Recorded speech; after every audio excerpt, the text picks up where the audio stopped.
ठाकुर जी का। ठाकुर जी ने अपने एक बाम में तो वेणु रखी है, वेणु दबा रखी है, दूसरे बाम में गैयाओं को बुलाने वाली श्रृंगी दबा रखी है।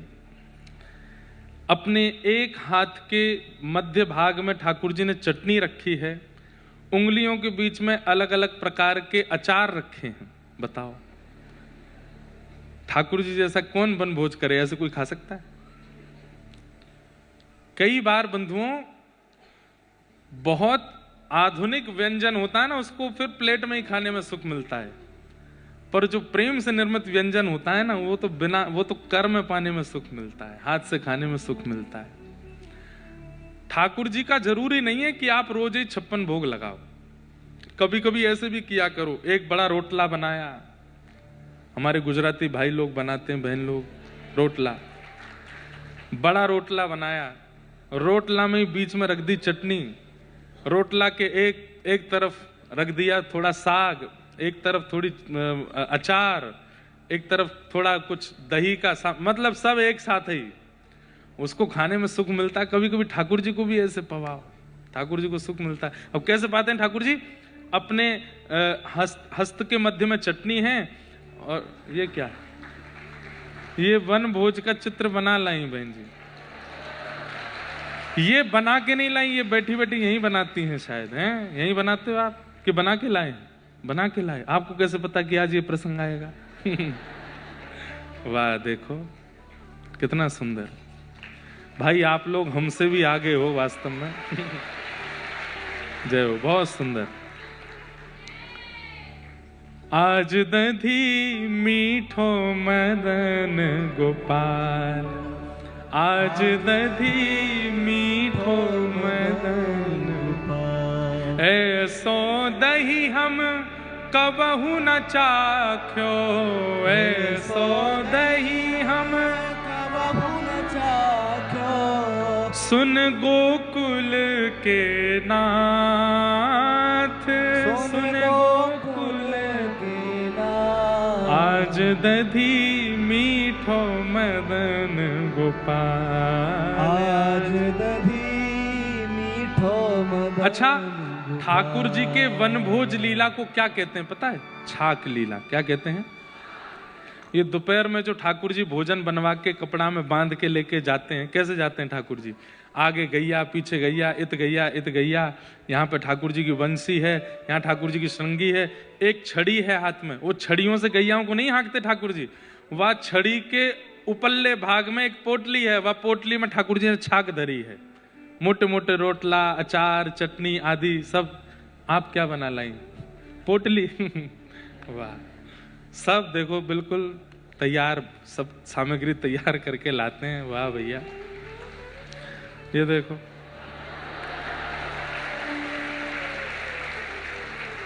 मुझे समझ नहीं आ रहा है कि आप लोग कहीं मेरा मन तो नहीं पढ़ रहे हो। ये कैसे पता आपको? ये तो मेरे को बोलना ही नहीं था, अचानक बोलने लगा मैं। जय हो मैया, धन्यवाद। अब मैं क्या बोलूं? आगे कुछ बोलूंगा फिर वो कुछ लेके आए होंगे।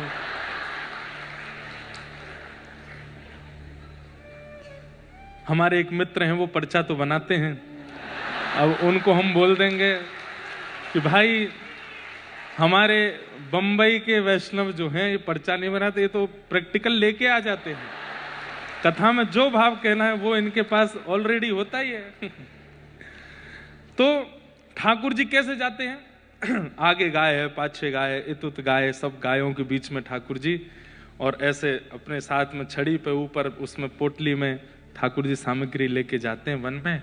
और फिर वन में जाकर के विभ्रद वेणुम जठर पटयो श्रांग वेत्रे चकच्छे, ठाकुर जी दोनों तरफ ऐसे वेणु और श्रृंगी को लगा लेते हैं। अपने हस्त के मध्य भाग वामे पाणे मृषण कवलम, अपने बाम हस्त में तो ठाकुर जी ने कवल यानी कि रोटी पकड़ी है, और तत्फलम लांगुलीशु, अपनी उंगलियों के मध्य में अलग अलग फलों के अचार ठाकुर जी ने लगा रखे हैं, और बीच में चटनी रखी है। कैसे खाते हैं? एक बार रोटी खाते हैं, फिर कोई अचार चाटते हैं, फिर रोटी खाते हैं, फिर चटनी चाटते हैं, फिर रोटी खाते हैं, फिर सामने बैठे ग्वाल वालों से कहते हैं तू काले क्या आए हो? बोले मैं तो लाला बैगन को साग लेके, ला खवा मोकू, तो उसके हाथ से खाते हैं। तू का लेके आयो? बोले लाला मैं तो दाल लेके आयो, मोकू खवा। तू का लेके आयो? बोले मैं तो कढ़ी लेके आयो, बोले मोकू खवा। उनके यहाँ से भी पाते हैं। तिष्ठन मध्ये स्वपरिश्रहिदो हासयन निर्मभिस्वे। बीच में बैठे हैं ठाकुर जी, चारों तरफ ग्वाल बालों के बीच में बैठ करके ठाकुर जी हास परिहास कर रहे हैं, हंस रहे हैं, गा रहे हैं, नाच रहे हैं, आनंद कर रहे हैं। अब इसमें दो लीला आती हैं। एक लीला तो थोड़ी प्रसिद्ध सी है कि मधुमंगल नहीं बैठा। ठाकुर जी बोले अरे मधुमंगल कहाँ गए हो? दूसरा बोलो लाला मैं बताऊं? बोले हाँ कढ़ी लेके आयो है। और बाकू यूं लगी तू सबरी चट्ट कर जाएगो तो एकांत में पारो है। ठाकुर जी बोले या मैं बताऊं, मोते बचा के ले जाएगो। तुरंत ठाकुर जी ने फेंटा बांधो, दौड़ करके गए और देखी तो मधुमंगल मोते लगाए कढ़ी पी रहा है। ठाकुर जी बोले अरे कैसे मोह दैनी ना पड़ जाए, हमारे एकांत में पारो है। मधुमंगल तुरंत कढ़ी पी गया था। यहाँ पे पूरी मूछ मूछ बन गई है, मुखमंडल पर थोड़ी कढ़ी लगी। लाला ऐसी बात ना है। तो क्या बात है? लाला तेरे घर तो रोज भोजन बने, हम तो गरीब ब्रजवासी हैं। 4 दिन पहले कढ़ी बनी, मैया ने कहीं से छाछ ले आई, खूब सारी कढ़ी बना दी। 4 दिन तो वही खा रहे हैं। अब वो बासी है गई, खट्टी है गई, और तो को खट्टी पिवाऊंगो तेरी आंख मिच जाएंगी, गले में लगेगी, कोई रोग है जाएगो। तू माने ना है खाए बिना, या हमारे एकांत में खा रहा हूं। ठाकुर जी बोले मुंह को तो फिर भी मिल गई। कहां से मिल गई? अब तो खत्म। सो ठाकुर जी ने थोड़ी पकड़ी और अपने समीप खींच करके जीभ निकाल के वहां को मुंह चाट गए। वहां की नासिका पे चाट गए, होठन पे चाट गए, गारन पे चाट गए। ठाकुर जी बोले बड़ी खट्टी है लेकिन आनंद है, रो स्वाद है। मधुमंगल के नेत्रों से अश्रुपात होने लगे। ठाकुर जी को अंक में भर लिया। वो लाला तू इतनो प्रेमी काहे को है?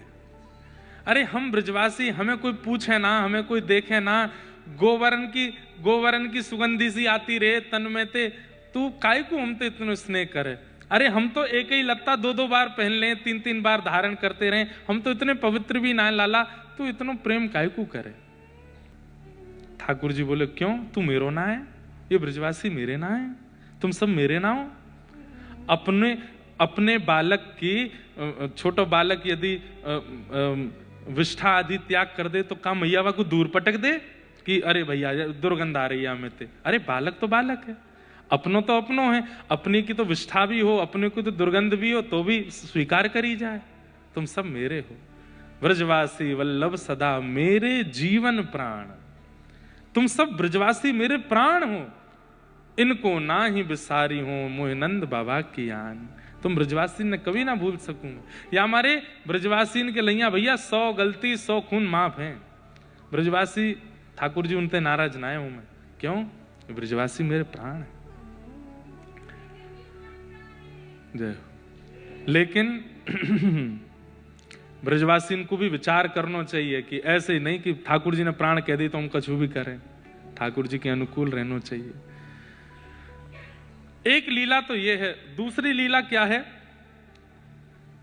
जो हमारे अष्ट सखाओं ने वर्णन किया, जो पद में गा रहा था, आज दधि मीठो मदन गोपाल। ठाकुर जी अपने गोद में घड़ा लेके दही को और वहां में से निकारें और सब ग्वालान को दे रहे हैं, लो दही खाओ। अब ठाकुर जी के हाथ को दही, अब जैसे एक को दे दें तो दूसरा आ रहा है, तो दही को स्वभाव है कि पूरी पूरी ना निकल जाए, एक रह जाए ना हाथ में, तो दूसरा दही निकारवे तो पहले ठाकुर जी चाट ले और स्वयं भी खा रहे हैं, दूसरे इनको भी खवा रहे हैं। आपुन खात खवात सबन को, ऐसे हमारे गोकुल के नाथ। तो जब ठाकुर जी स्वयं पाते हैं तो उनका अधरामृत लग जाता है और अधरामृत के साथ फिर दही लेकर के जैसे ही देते हैं तब सब ब्रजवासी कह रहे हैं ऐसो दही हम कबहू ना चाखो सुन गोकुल के नाथ। आज तो बहुत जोर का है। अब तो महाराज भीड़ लग गई, सबरे ग्वाल बालन की हमू खाएंगे। इतने में वो मटका को दही सबरो खत्म है गो। 5-6 ग्वाला बच गए। लाला जी तो गलत बात है, सबरो दही तो खत्म है गो, अब कहा करें। और जो हाथ में भी थोड़ा बहुत हो वो भी ऐसे पूरा ले करके जो बचो भयो वो भी कोई को दे दियो। अब 2-4 कहीं कहीं हाथ में लगो भयो है, यहाँ तक ठाकुर जी के सने हाथ, सब निकाल के ठाकुर जी बांट चुके, थोड़ा बहुत रह गो, 5 ग्वाला रह गए। तब ठाकुर जी ने कहा कियो जो नहीं पायो सुनो मेरे भैया, जिनको नहीं मिलो दही इतकू आओ। अब जिनको मिलो वो तो ठेंगा दिखा रहे हैं, अरे तुमको नहीं मिलो हमको तो मिल गो। और जो नहीं पायो सुनो मेरे भैया इतकू आओ, मेरी हथेली चाट लो, मेरो हाथ चाट लो, जहां जहां तुमको नेक नेक दही मिले सब चाट लो। तो ठाकुर जी को हाथ लेके एक उंगली एक चाट रो, दूसरो चाट रो, यहां ते चाट रहे, सब जगह ते ठाकुर जी के हाथ को चाटन लगे। ब्रजवासी के नेत्र सजल है गए कि देवता आकाश में खड़े खड़े सोच रहे हैं, अपवित्र पवित्रो वा सर्वावस्थांगतोप वा यस्मरेत पुंडरी काक्षम सवाई अभ्यंतर सुचि। हम लोगों को इतनी पवित्रता का विधान बता रखा है, सुबह नहाओ, दोपहर में नहाओ, रात्रि में फिर नहाओ, मौन रहो, मेरा भोग बनाओ तो मुख पे पट्टी बांध करके बनाओ, और बिना नहावे धोए भीतर मत आना। और कई मंदिरों में तो नियम है कि वस्त्र गीले करो, गीले वस्त्र ही पहन के सेवा में जाओ, अपरस में सेवा करो। हमारे लिए इतने नियम, और ब्रजवासी तो हम कह रहे हैं चाट जाओ, और वह मधुमंगल के मुंह पे लगी कड़ी चाट गए। हमारे लिए इतने नियम और इन ब्रजवासियों के लिए कुछ भी नहीं। तब ब्रह्मा जी बोले बात ये नहीं है। बोले तो बात ये है कि ये कृष्ण ही नहीं है, ये कोई भैलू पिया है। भैया ठाकुर जी नहीं छोड़े, लोगन ने ठाकुर जी पर भी संशय कर लिया। बोले ये भगवान है ही नहीं, ये भगवान नहीं है। अरे ये कोई भगवान की लीला होती है? जिनको वेदों की ऋचाओं से, जिनको यज्ञ आहुतियों से प्रसन्न किया जाता है, जिनके लिए नेति नेति कह के वेद पुकारते हैं, तब जाकर के वो सुनते हैं, वो इन ब्रजवासियों के साथ गैया चराते हैं। अरे मैंने तो सुना है यशोदा मैया 2-2 दिन तक नवाती भी नहीं है इनको, ये भगवान है? हाँ, आजकल का जो मौसम है ठाकुर जी नहामे थोड़े ही हैं। जगन्नाथपुरी में तो जगन्नाथ भगवान के समान बड़े बड़े शीशे हैं, तो जगन्नाथ महाप्रभु के सामने शीशे रख दिए जाते हैं, तो जैसे ही जगन्नाथ जी का प्रतिबिंब उसमें आता है, पुजारी जी शीशा ही नवाते हैं, जय हो नालिए ठाकुर जी। आप लोग ऐसा मत करना, सुबह सुबह लोटा लेकर के शीशा में खुद को देखा, ले भैया नहा लियो, बाल वाल काट करके पहुंच गए ऑफिस। लेकिन हमारे ठाकुर जी लाडले लाल हैं। कौन हैं? लाडले लाल हैं, बड़े लाडले। हमारे वृंदावन में श्री राधारमण जी, राधा वल्लभ जी आदि में ठाकुर जी के होती है, ठाकुर जी को नित्य थोड़ा थोड़ा जल से स्नान करा देते हैं, फिर उसके बाद जो ऐसे वस्त्र होते हैं इसको कोसे पानी, गर्म पानी से न गीलो करके ठाकुर जी के ऐसे पहुंच देंगे, हाथ पाम सब है गए, ठाकुर जी नहा लिए, बस याते ज्यादा नहीं, जाड़ो लग जाएगा, 100 लाला है। छोटे बच्चे वैसे भी सर्दियों में कभी कभी नहाते हैं, ऐसे हमारे लाल जी हैं। तो ब्रह्मा जी बोले मैंने तो सुना है यशोदा मैया 2-2 दिन नहाती भी नहीं है इनको। और चोरी करना ये परमात्मा सिखाते हैं, और इस प्रकार से ग्वाल बालों के संग गैया चराना, उनके गोबर में लौट जाना, उनके मुख से जो है स्पर्श करके, ये भगवान नहीं हो सकते। तुम देवताओं मेरी बात मान लो, ये भगवान है ही नहीं।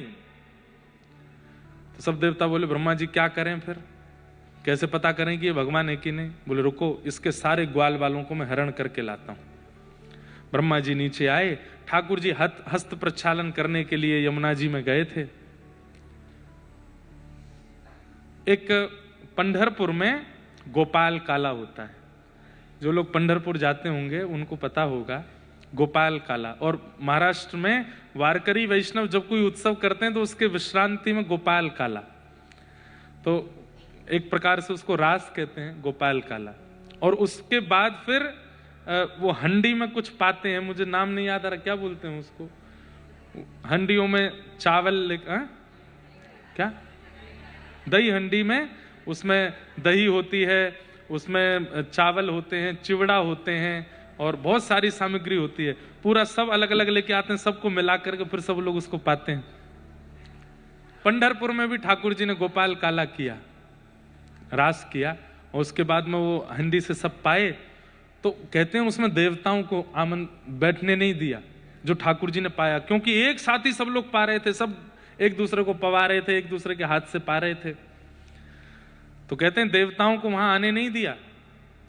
तो कहते हैं कि देवता चंद्रभागा नदी में मछली बन करके पहुंच गए। बोले क्यों?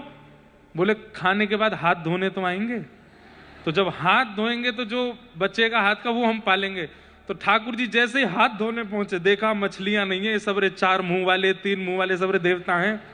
ठाकुर जी बोले सुनो, हाथ मत धो। बोले तो क्या चाट लो हाथ को, इनको मिलना ही नहीं चाहिए। ये सब प्रेम की वस्तुएं हैं बंधुओं। इन प्रेम की वस्तुओं में कौन पहुंचे? ये गोपाल काला लिया है क्या? क्या बनाया है? अच्छा, वो चाट रहे हैं। वाह, अद्भुत हो भैया सब। तो ब्रह्मा जी आए और भगवान के ग्वाल बालों का हरण करके ले गए। ठाकुर जी लौट के वापस गए तो देखा एक भी ग्वाल बाल नहीं है। ठाकुर जी ने मन में विचार किया कहां गए सब। तभी ठाकुर जी ने नेत्र बंद करके ध्यान लगा करके देखा तो ब्रह्मा जी हरण करके ले गए। ब्रह्मा तुझे तो बताऊंगा और ऐसा मजा चकाएंगे कि तुम जीवन भर याद रखोगे। ठाकुर जी ने अपने अंग से ही सारे ग्वाल बाल प्रकट कर लिए और जैसे मधुमंगल है, जैसा श्रीदामा है, अरे मधुमंगल श्रीदामा प्रकट नहीं किए, उनके वस्त्र तक भी ठाकुर जी ने स्वयं से प्रकट कर दिए और बिल्कुल जैसे उनकी चाल ढाल सब कुछ वैसा बन गया। हमारे पूज्य नाना जी पंडित श्री कृष्णलाल शास्त्री जी बहुत अच्छी एक लीला सुनाते थे, ध्यान से सुनना। 2:30 बज गए, 3 बजे हमको कथा विश्राम करनी है। नहीं, सुनो सुनो सुनो, आज जिस सभागृह में आप बैठे हैं ना, इनका उत्सव है, इसी वजह से सुबह कथा हो रही है। नहीं तो संडे है, आज तो और बढ़िया आराम से करते, देर तक करते। लेकिन क्या क्या चीज?